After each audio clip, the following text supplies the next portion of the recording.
आणि आता आपल्या चर्चेकडे वळूया।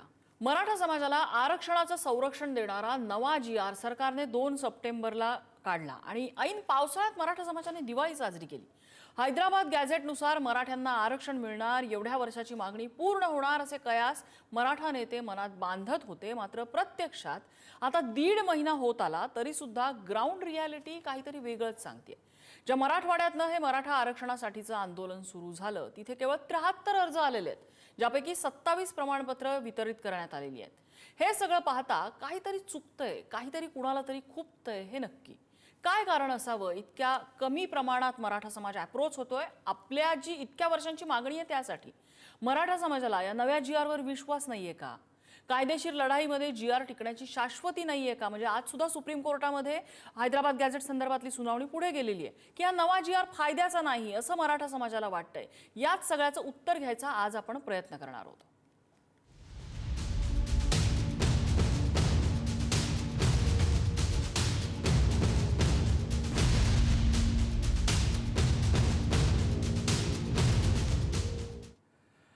आणि या संदर्भातल्या चर्चेत आज आपण खरं तर एकाही राजकारण्याला बोलवलेलं नाहीये। आपण हे दोन्ही समाज, मराठा समाज, ओबीसी समाज, ज्यांच्यामध्ये या नव्या जी.आर.वरनं वाद आहे त्यांचे प्रतिनिधी बोलवलेत। समाजाच्या हिताचं काहीतरी आपण चांगलं शोधायचा प्रयत्न करणार आहोत।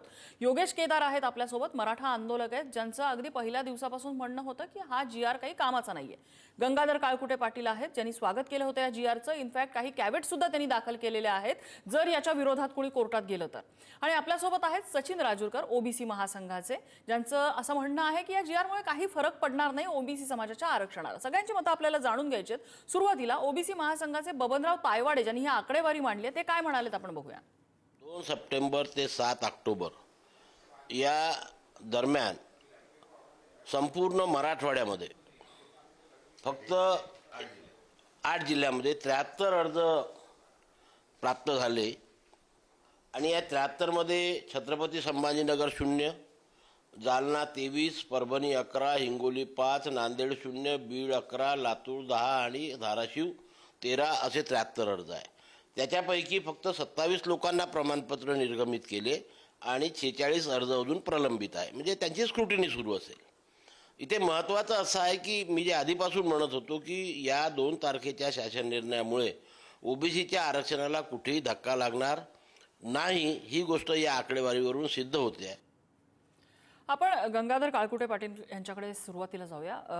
काळकुटेजी, आता बबनराव तायवाडेंनी जी आकडेवारी सांगितलेली आहे, ग्राउंड रियालिटी तुम्ही जास्त चांगल्या पद्धतीने सांगू शकाल, ते वास्तव आहे का? मराठा समाज अप्रोच होत नाहीये का अर्ज करायला? काही अडचणी आहेत का त्यांना विश्वास नाहीये का? काय नेमकं काय आहे की त्यांना असं वाटतं की कायद्याच्या लढाईमध्ये हा जी.आर. टिकणार नाहीये? नाही, तसं नाही ताई। खेड्यापाड्यातले तहसीलला असेल, सगळ्या ठिकाणी अर्ज दाखल आहेत, प्रत्येक गावातून अर्ज दाखल आहेत, परंतु प्रशासन कशामुळे उदासीन धोरण दाखवतंय हे काही सांगता येत नाही ताई।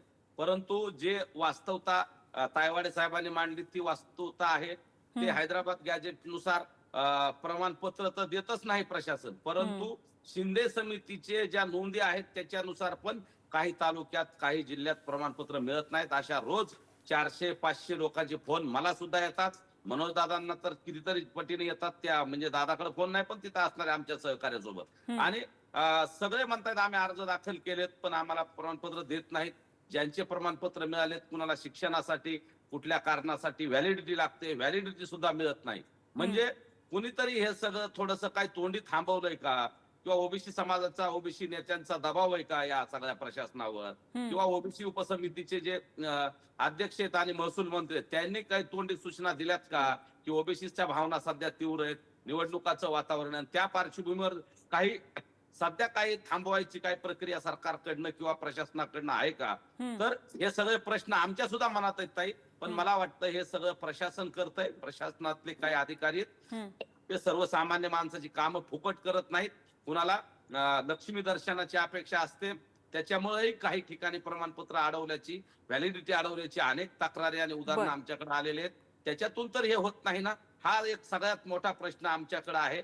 आणि मराठवाड्यातल्या 8ही जिल्ह्यापैकी 27-28 प्रमाणपत्र म्हणजे फार कमी आहेत, आणि सगळ्यांनी लोकांनी अर्ज दिलेत भरपूर। एका आता पाटोदा म्हणून आमच्या इथे एक तालुक्याचं गाव आहे ताई, मगाशी मी बीडचे जिल्हाधिकारी महोदयांना फोन केला होता, तिथं आमच्या बांधवांनी सांगितलं 1000 प्रमाणपत्रासाठीचे अर्ज दाखल आहेत, ते देत नव्हते. बीडमध्ये तशीच परिस्थिती आहे.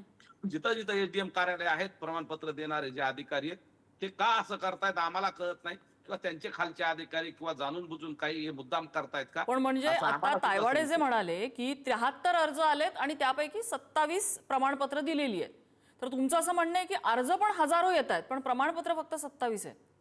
हो, अर्ज हजारो येत आहेत, प्रमाणपत्र म्हणजे फार देतच नाहीत किंवा ही प्रक्रिया थांबवली असं दिसतंय. जे गॅजेट प्रमाणे बरं. सरकारनं सांगितलं होतं, ग्राम पातळीवरच्या समित्या असतील किंवा तालुका पातळीवरच्या, याच्यात काही सुधारणा नाही. म्हणजे एक कुठल्या- प्रकारे प्रशासनाने हे सगळं थांबवलंय असं म्हणताय तुम्ही? नक्की थांबवलं असू शकतं ताई. प्रशासनात जर कलेक्टर असतील, एसडीएम असतील, त्यांनी ठरवलं, तहसीलदारांनी ठरवलं आणि खालच्या तालुके, गावाच्या आणि तालुक्याच्या समित्या कार्यान्वित केल्या आणि गॅझेटनुसार प्रमाणपत्र द्या असं सांगितलं, तर गावागावात काम करतील ना या समित्या. तलाठी मंडळ अधिकारी किंवा कृषी अधिकारी हे कुठल्या गावाला जात नाहीत. त्यांना विचारलं तर सांगतात की अशा बरेच उदाहरणं आम्हाला आले, तर आम्ही लोकांना फोन करायला सांगितले होते या लोकांना गाव पातळीवरच्या, तर ते म्हणतात आम्हाला वरून काही सूचना नाहीत, अजून गाईडलाईन्स नाहीत, त्याची एसओपी अजून काय तयार झाली का नाही याच्याबद्दल आम्हाला थोडी साशंकता आहे. ठीक आहे, आपण राजूरकरांकडे जाऊया. राजूरकरजी, तायवाडे आता म्हणाले 73च अर्ज आलेले आहेत, त्याच्यापैकी 27 प्रमाणपत्र दिलेली आहेत. आता काय कुठे म्हणताय की हजारो अर्ज येत आहेत, म्हणजे अर्ज थांबलेले नाहीत. एक प्रकारे तायवाड्यांचा दावा कोडून करतायत ते. नाही, कसं आहे, आता ह्या शासनाची आकडेवारी आहे, बरोबर आहे. म्हणजे 2 तारखेचा GR निघाला, आज 7/10ला पर्यंत 73 अर्ज आले आणि फक्त 27 जर प्रमाणपत्र मिळाले असेल तर अर्ज करण्याची रांग, जर ओबीसी, काही ओबीसी नेते म्हणत होते आता रांगा लागेल, पण अशा काही रांगा लागलेल्या दिसल्या नाही. कसं आहे, कायद्याच्या समोर म्हणजे तुम्ही, आय एम सॉरी थोडंसं इंटरप्ट करते, तुम्ही म्हणताय की ही जी 73 ही जी आकडेवारी आहे ही प्रशासनाकडनं आलेली आहे तुमच्याकडे? हो, बर. आणि कोणाला जर शंका वाटत असेल त्यांनी ते घेऊन घ्यावी, त्या 8 जिल्ह्यातली यादी तुम्हाला मिळेल ना. माहिती अधिकार मिळणार तर त्या कलेक्टर ऑफिस मधून मिळेल, सर्व मिळेल. कसं आहे, कायद्यामध्ये कुठेही लिहिलेलं नाही. कसं आहे मुळातच आहे, कोणी तो GR वाचला पूर्णपणे हे वाचलं नाही. 2000चा कायदा आहे, शासन निर्णय 1 जून 2004ला निघालेला आहे आणि रूल्स आहे 2012चे. त्यानंतर आता जे 2024ला काही सुधारणा झालेल्या आहेत त्याच्यामध्ये कायद्यामध्ये, 18 जून 2024ला, ते वाचतच नाही ना कोणी. सर, त्या नोंदीमध्ये कुणबी असेल, अधिकार अभिलेख पंजीमध्ये जर नोंदी असेल, रक्ताच्या नात्यामध्ये जर नोंदी असेल, त्याला ते मिळते. जुनीच पद्धत आहे, नवीन काय आहे. एक कार्यप्रणाली ठरवून दिलेली आहे, एक कमिटी नेमलेली आहे सरकारने, ग्रामसमितीवर एक छोटीशी कमिटी नेमली आहे आणि कार्यप्रणाली जुनीच आहे. हे कोणी सांगत नाही ना, हे प्रत्यक्षपणे सांगायला पाहिजे. मुळातच तुम्हाला मी एक सांगतो, 1 जून 2004चा जो राज्य मागासवर्गीय आयोगाने एक अहवाल, म्हणजे 2001 ते 2003 मध्ये एक अहवाल दिला होता. काही जाती, 5 जाती ह्या ओबीसी मध्ये आलेल्या होत्या, रीतसर आलेल्या आहे. त्याच्यामध्ये कुणबी मराठा, मराठा कुणबी, लेवा कुणबी, लेवा पाटीदार या जाती कायद्या, म्हणजे राज्य मागासवर्गीय आयोगाने ठरवून दिलेल्या आहे. आयोग, खत्री कमिशन नेमलं, खत्री कमिशननं सर्वे केला, सर्वे केल्यावर त्यावेळी ते राज्य मागासवर्गीय आयोगाने त्या जाती 83 मध्ये, अनुक्रमांक 83 मध्ये टाकलेले आहे.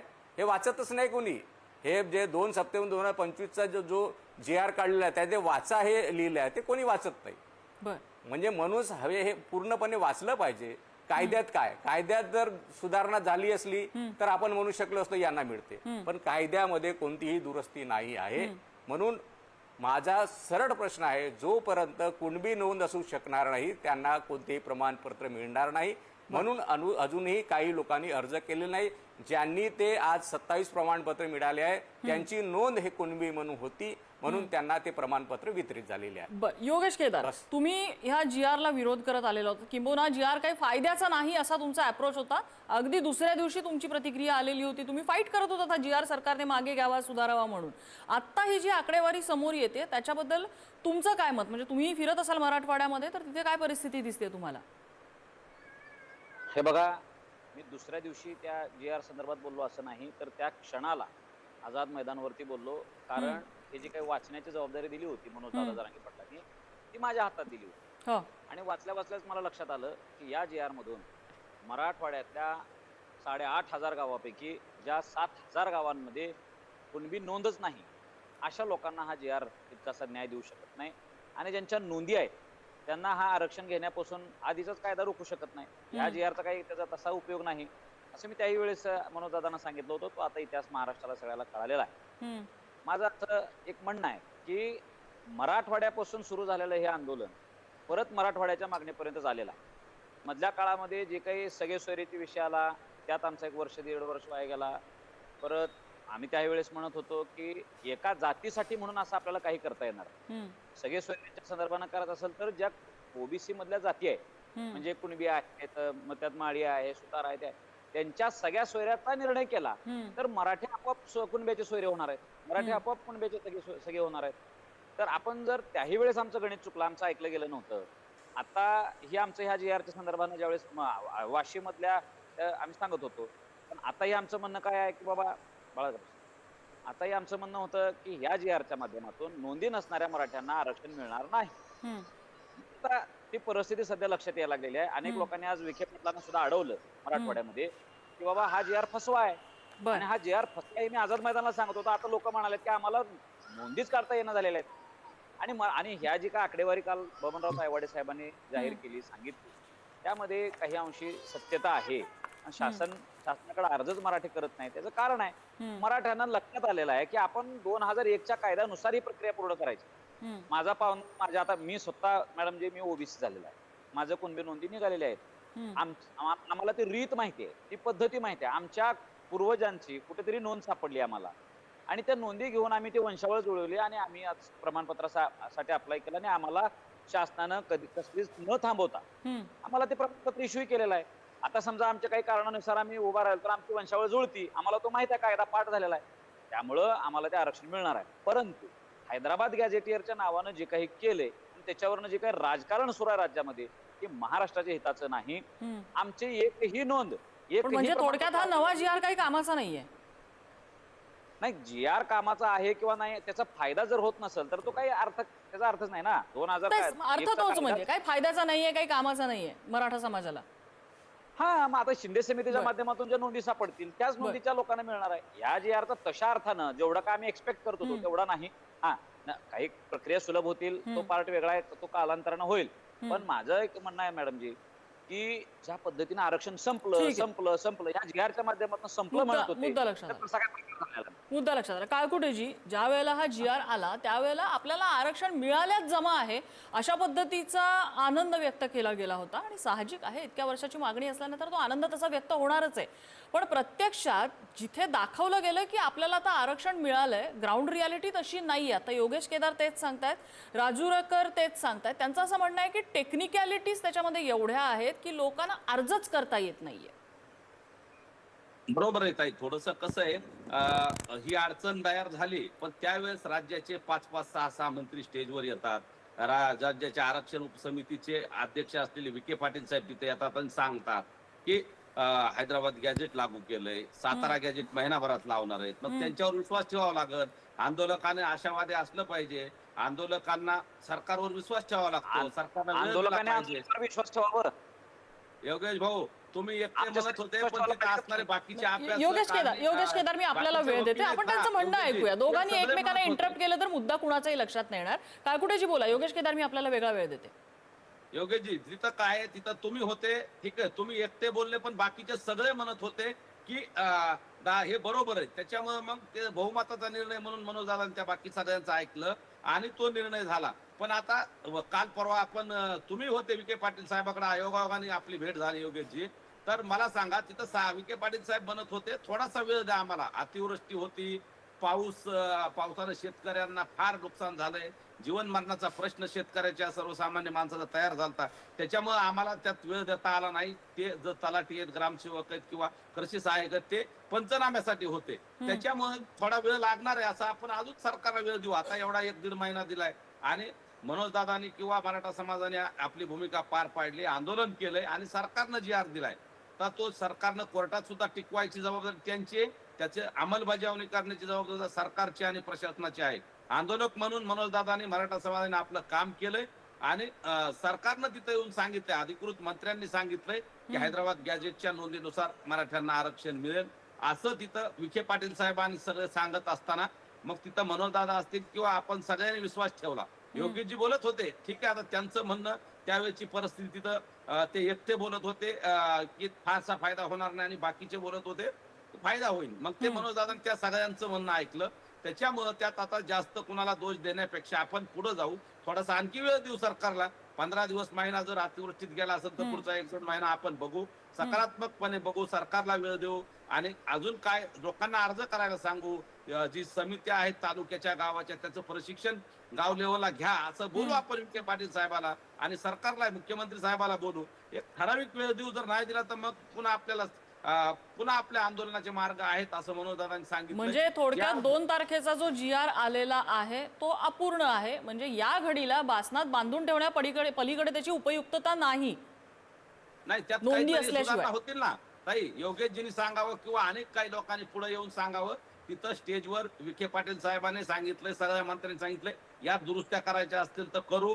सरकार सकारात्मक आहे तर काय दुरुस्त्या योगेशजी सांगतील किंवा अन्य अभ्यासक सांगतील तशा पद्धतीने करता येतील आणि या गॅजेटचा किंवा GRचा कसा शेवटच्या मराठा समाजातल्या गोरगरीब सर्वसामान्य सामाजिक दृष्ट्या मागास असलेल्या लोकांना कसा फायदा होईल, प्रमाणपत्र कसं मिळेल आणि शिक्षण नोकऱ्यात कसा फायदा होईल, यासाठी आता सगळ्यांनी एकत्र येऊन पुढे अजून देऊ ना सरकार. अगदी म्हणजे पण एक गोष्ट मात्र दुर्दैवाने आपल्याला आता इथे मान्य करावीच लागेल की आत्ताचा जो अस्तित्वात असलेला 2 तारखेचा GR आहे तो फुलप्रूफ नाही. नोंदी असल्याशिवाय कुणालाही सर्टिफिकेट मिळणार नाही. जे सरसकटचं स्वप्न, जे एक चित्र, जो एक फुगा फुगवला गेलेला होता तो फुटलेला आहे या आकडेवारीवरनं असं आता म्हणावं लागेल. आणि या क्षणाला जर मराठा समाजाला, जर आता काळकुटे म्हणतायत की आपल्याला तळागाळातल्या गरजवंत मराठ्याला जर आरक्षण द्यायचं असेल तर बऱ्याच यामध्ये सुधारणा कराव्या लागणार आहेत. योगेश केदारना मगाशी काही मुद्दा मांडायचा होता.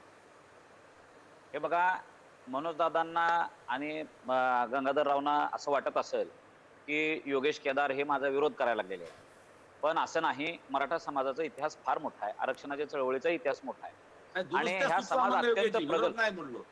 आपण आपल्याला जात हरू द्यायची नाही म्हणून तो प्रयत्न सगळा चाललेला होता. आपल्याला मनोजदादांना हरू द्यायचं नाही, मराठा समाजाचे जातीचं आंदोलन हरू द्यायचं नाही, कारण पहिल्या वेळेस फसवणूक झाली, आता होऊ द्यायचे नाही, अशा भूमिकेतनं आम्ही बोलत होतो. आणि आजही माझं असं म्हणणं आहे की जोपर्यंत आपण डॉक्टर बाबासाहेब आंबेडकरांच्या संविधानाचा अभ्यास न करणार नाही आणि अभ्यास करून जोपर्यंत आपले पावलं मार्गक्रमण करणार नाही तोपर्यंत मराठ्यांना काही मिळू शकत नाही. माझं असं म्हणणं आहे की एका जातीसाठी सेपरेट GR काढता येणार नाही, एका जातीसाठी सेपरेट कायदा बनवता येणार नाही, एका व्यक्तीसाठी कायदा बनवायची व्यवस्था इथं नसती. जसं मागासवर्ग, आमचे राजूरकर साहेब म्हणाले की मागासवर्ग आयोग हीच त्या गोष्टीची एक प्रक्रिया आहे आणि अशी प्रक्रिया मराठा समाजानं पूर्ण केलेली आहे. गायकवाड कमिशनने केलेली आहे आणि शुक्रे कमिटीच्या कमिशनच्या नंतर आमचे पूर्ण झालेले आम्ही 50% आतल्या आरक्षणासाठी पात्र आहोत. ही गोष्ट आम्ही मनोजदादाला समजावून सांगत होतो. आपलं आरक्षण जिथं हरवलंय तिथं शोधलं तर सापडणार आहे का? आपण उगा आता मी तुमच्या पुण्यात आहे तिथं पुढारीच्या कार्यालयात आलं आणि इथं वस्तू विसरून गेलो आणि तिथं तुमच्या पुढारीच्या कार्यालयात येऊन शोधल्यावर सापडणार आहे का? जिथं वस्तू हरवली आहे तिथं शोधावं लागणार आहे.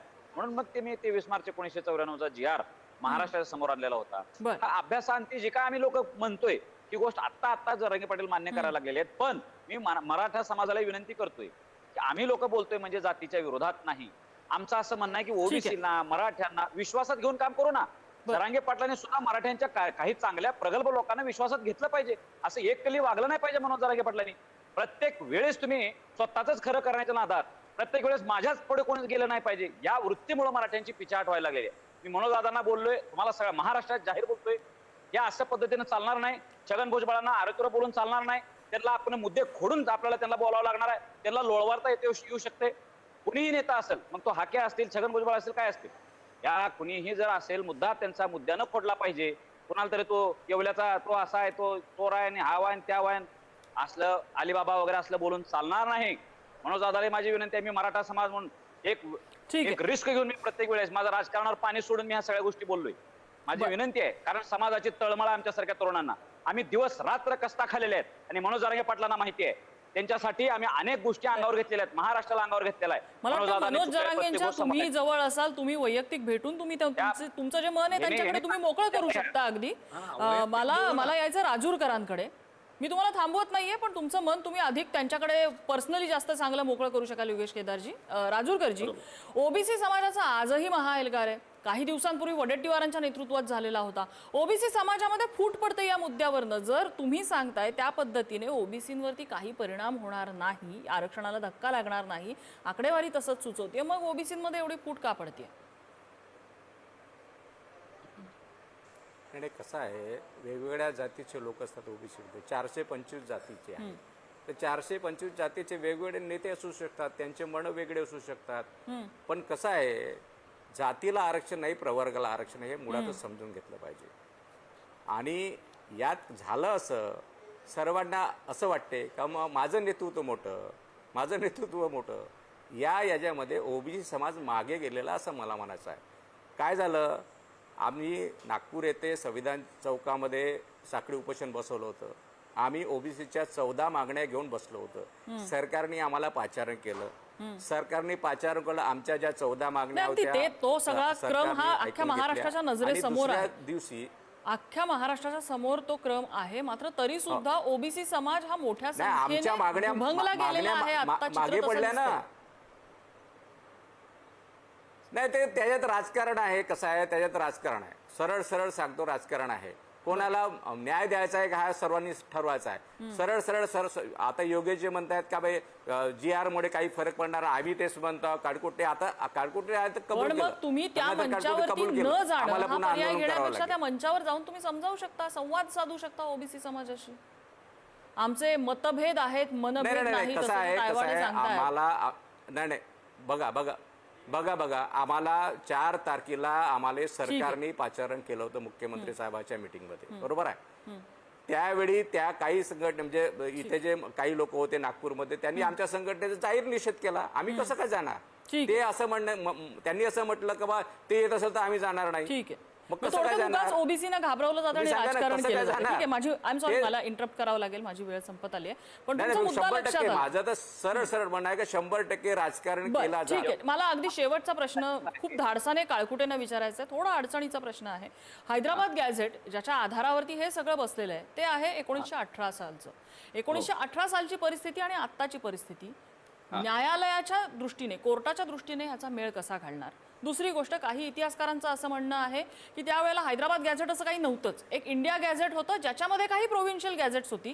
त्या गॅझेटमध्ये हा उल्लेख आहे, मात्र तो तेव्हाचा आहे, तो सगळीकडे लागू होणार नाही, कायद्याच्या नजरेत हे बसणार नाही. तिसरी गोष्ट, आपल्याकडे महाराष्ट्राची सामाजिक घडी आपण बघितली तर त्यामध्ये मराठा आणि कुणबी समाज हे वेगळे कालांतराने आहेत, हे प्रस्थापित झालेलं आहे. कागदोपत्री फक्त हैदराबाद गॅझेटचा पुरावा हे दोन्ही समाज एक आहेत किंवा त्याच कॅटेगरीमध्ये दोघांना एकत्रित नियमानुसार आरक्षण द्यावं यासाठी हैदराबाद गॅझेटचा पुरावा पुरेसा नाही न्यायालयामध्ये, हे कोणीही कायद्याचा अभ्यासक सांगेल. पुढे काय? बाजू अडचणीची आहे, फक्त यावर रिलाय राहून कसं चालेल?